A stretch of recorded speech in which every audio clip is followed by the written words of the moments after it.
Hey Dennis, this is the elementary Sunday school for this coming Sunday, the 31st of March. Sunday school's at 10 o'clock in the purple classroom, and one of the childcare staff will help bring over the kids from who are in the childcare room at 10.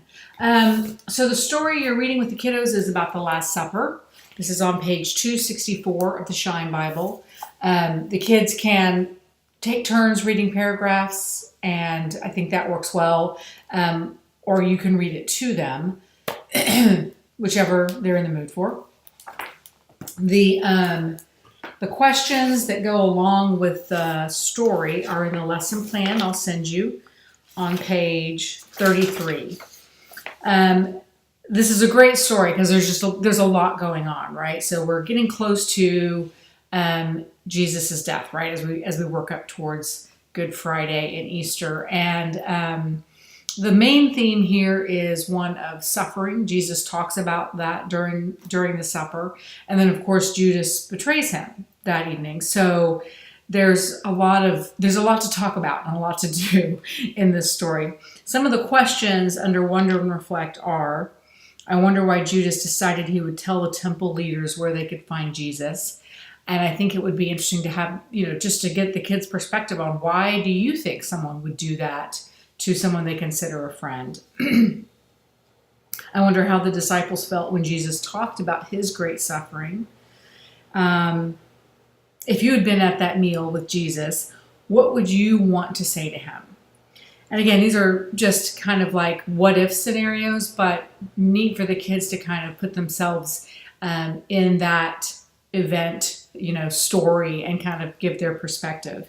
Right under that is the peace notes, and this is an idea where, as a discussion right after the story, perhaps saying, has anyone ever said something about you that wasn't true behind your back that you found out about, and how did that make you feel?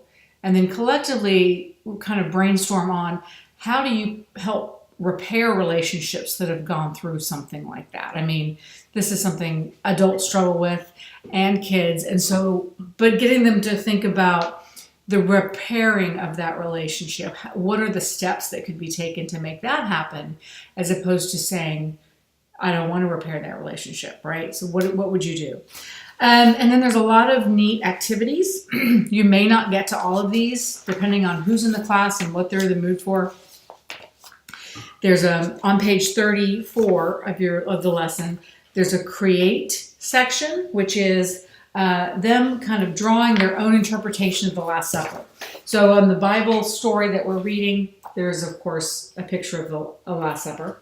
I've made 10 copies of this, so there should be plenty.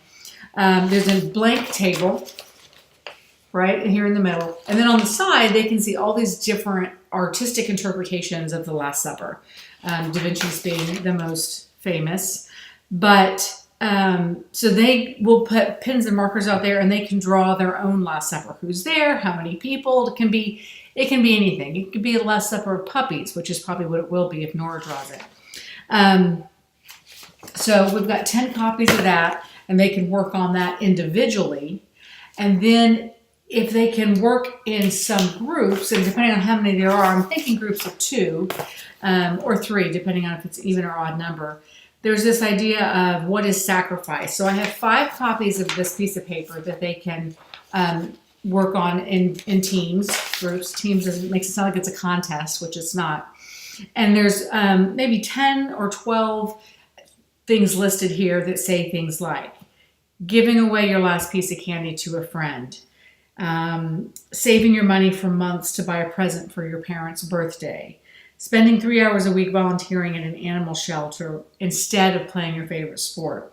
And then you're supposed to rank them from 1 to 5, from very easy to sacrifice or really difficult to sacrifice.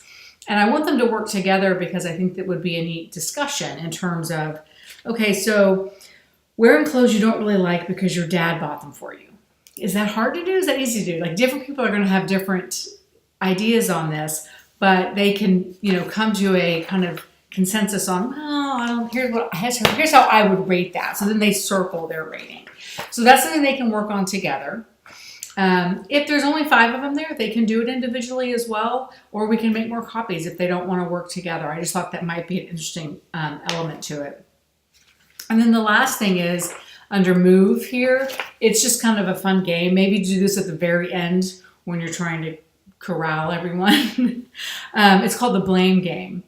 But they'll sit in a circle and you can join them, and the childcare staff can join them too. And whoever starts off, maybe by alphabetical or age or whatever, they point to someone else in the circle. And then when you're pointed to, you get to point to someone. So everyone's holding their finger up, pointing at someone else the whole time, one person.